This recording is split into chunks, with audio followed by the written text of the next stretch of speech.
嗨，歡迎嚟到我嘅視頻。咁咧，做法好簡單嘅啫。你見到呢個畫面入邊嘅中文，幫我翻譯成日文就可以噶啦。第一個我，日文點講咧？私，學生咧，學生，學生。跟住下一個，是係咩咧？哇，呢個比較難喎。好多人咧覺得話係或者係哇，其實唔係，呢個係です。好，連埋一齊咩咧？我係學生，我係學生點講咧？私は學生です。私は學生です。係好多同學咧就會誤解，以為咧呢個話咧係中文嘅是咁嘅意思，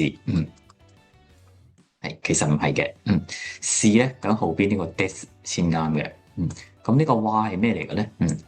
話咧係一個助詞，佢個意思咧即係有主語嘅作用，主語，即係話呢句私は學生です嗰個私我咧喺呢句話入邊係呢句話嘅主角，咁咧我就喺後邊加個話嚟標明佢，佢係屬於呢句話入邊嘅主角，所以呢個話咧唔係有肯定是嘅意思，係只不過係標明前邊嗰個我係主角咁啫，後邊嗰個です先至係肯定，如果你成句話翻譯成中文嘅話，應該係我學生是，是係放喺後邊嘅，記住日語入邊嘅肯定或者動作咧，永遠都係放喺後邊嘅。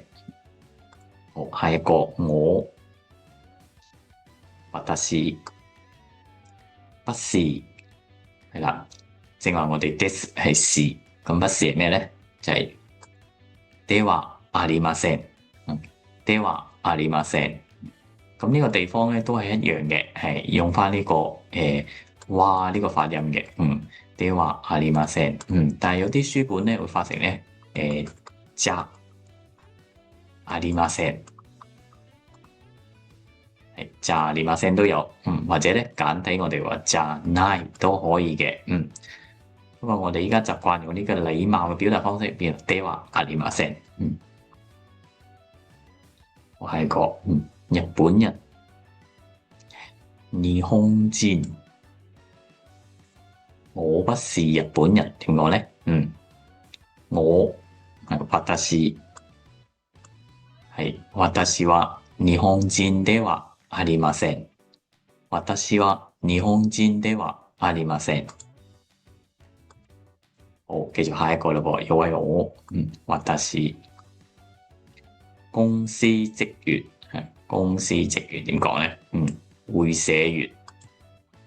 會社員。會社員是係又出現啦，係咩咧？です係咁要記住啊！呢個地方咧，經常會有同學會讀錯嘅。呢個咧su 好多人就讀成 su 其實唔係 su，呢個音咧係發成 s，佢咧類似好似中文普通話入邊嘅絲綢嗰個絲字咁啦，就發成絲綢絲係呢個咧係就係 des，唔好讀成 des 咁嘅音啦，咁我哋最中意嘅呢個壽司咧，有好多人都讀嘅 sushi， 係 sushi 係唔啱嘅，係咪？sushi 係係普通話嘅絲綢個絲嘅音啊，sushi，所以呢個咧係です。我係公司職員，係どうでしょう？私は會社員です。私は會社員です。係，記住係我，私。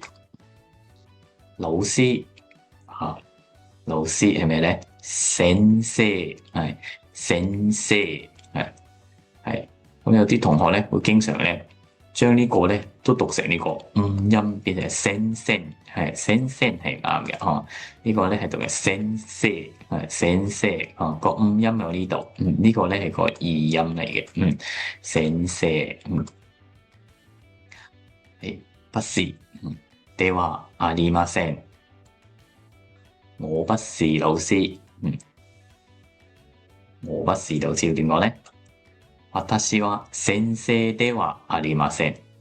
私は先生ではありません。下一個咯，父親，父親我唔係爸爸，係咁呢個咧係咩咧？父，父，咁好多書入邊咧，呢個父咧要介紹為我的父親啊，其實咧唔係唔完全啱晒嘅，咁我哋有呢個我拖晒嘅，咁我拖晒同父有咩唔同咧？其實你喺屋企咧嗌自己嘅爸爸嗰陣時咧，我拖晒係冇問題嘅，或者嗌人哋嘅爸爸嗰陣咧，叫我拖晒都冇問題嘅，咁幾時用呢個父啊？呢個父咧其實係個謙虛嘅意思嚟嘅，即係好似中文入邊嘅家父咁意思啦，就係喺人哋面前介紹自己嘅爸爸嗰陣時，你謙虛咁講啊，例如我爸爸係一位老師嚟嘅，咁嗰陣時咧就會謙虛啲，喺人哋面前介紹自己嘅爸爸咧就用父去介紹，咁你喺屋企見到爸爸嗰陣嗌咧就嗌我拖薩就可以啦，當然啦，有啲例外，好似啲古裝戲啊，或者個 Spy Family 入邊嗰個女仔，佢叫佢爸爸做父啊，呢個咧就係一個比較即係時代劇先會咁用嘅啫。現代咧，我哋屋企嗌我拖薩就可以啦。當佢喺人哋面前介紹自己爸爸嗰陣時，謙虛咧就會話父咁嘅叫法嘅。係就次係確，係呢個係咩咧？社長 boss 係社長，社長有個長音嘅，好，我爸爸係社長，父は社長です。父は社長です。繼續，父親，父，係一個企業，呢個名呢個音有啲難讀㗎，點樣讀咧？叫企業，企業，咁呢個地方咧，佢讀一個高音啦，唔好讀成企業，係讀個高音，企業，企業，咁然之後咧，呢度有個記，響濁音入邊咧，加基咕嘅歌，加基咕嘅歌咧，佢有兩種發音嘅，一種叫鼻音，鼻音嘅話咧，就係當呢個加基咕嘅歌放喺個生字嘅中間或者後邊嗰陣時咧，就會發個鼻音啦，就會發成嘅屋，嘅屋啊，啲女性嘅同學有少少難發呢個音啊，咁呢個時候咧，呢個就會讀成 ki new ki new 呢個 ki 咧係有個鼻音響度 ki new ki new。好，下一個的呢個咧經常我哋見到啲零食啊都會睇到呢個就係個 no 係啦 no，就兩個名詞連埋一齊嘅，一個屬於什麼就同我哋中文嘅的一樣嘅，社長社長，好，父親是企業的社長，父は企業の社長です。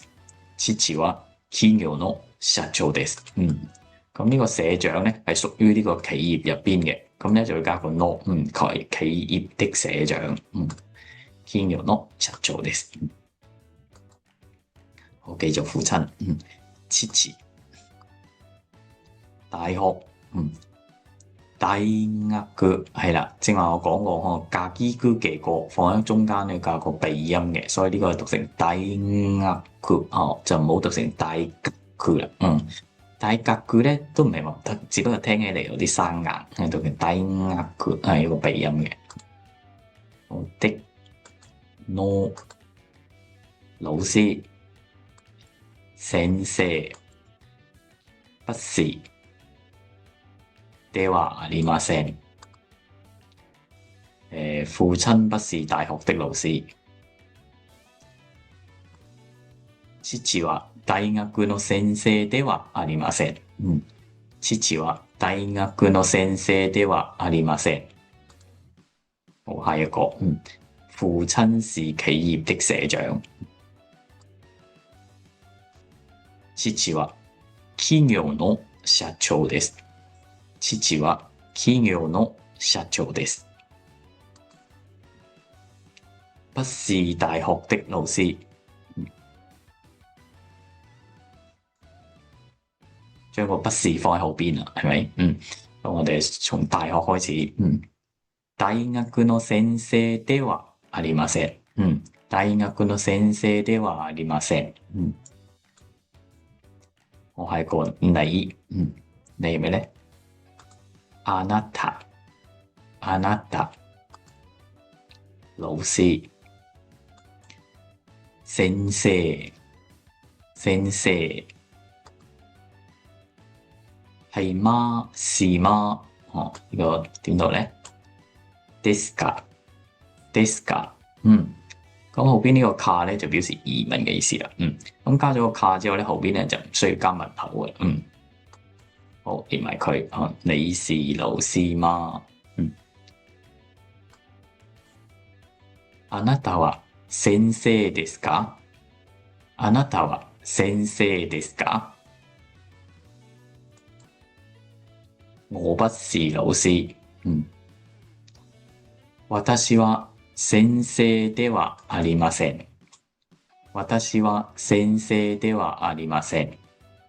私は先生ではありません。はい、下一個東京大學。東京大學。東京大學。記住呢個加咧係有鼻音嘅，所以東京大學好加個鼻音啦。是東京大學的學生。東京大學の學生です。東京大學の學生です。係個日文。日本語。日本語係咁後邊咧個咧都要加少少鼻音。日本語係日本語。中文。中國語。中國語係呢度咧有個過喺度啦。呢個中國係個鼻音喺度。中國語咁呢度加咗鼻音之後，後邊就唔識啦。中國語。中國語係公司職員。公司職員咩咧？正話見過會社員。會社員。好，今日咧就合埋一齊啦，變成一個長嘅短文。咁你試下。首先我哋睇一個。我是學生。是日語的學生。我不是中文的學生。我的父親是大學老師。不是公司職員。係。如果你覺得快嘅話，你可以暫停一下。好，然之後下一段啦噃。吉木先生是我的老師。吉木老師不是中國人，是日本人。係，可唔可以翻譯到出嚟咧？係，如果跟唔上速度咧，可以暫停，係一句一句試下自己翻譯一下。好，咁我睇下答案。私は學生です。日本語の學生です。中国語の學生ではありません。父は大学の先生です。会社員ではありません。吉木さんは私の先生です。吉木先生は中国人ではありません。日本人です。はい。好，咁以上咧就係我一個今日嘅內容啦。咁如果你對我嘅視頻咧有興趣嘅話，請你點個讚或者關注啊。如果你對我嘅課堂有興趣嘅話，你睇下邊嗰個鏈接。咁有我嘅1對1課堂嘅介紹嘅。好多謝大家，希望下一節課我哋再見。ではまた次の授業楽しみにしております。ではさようなら。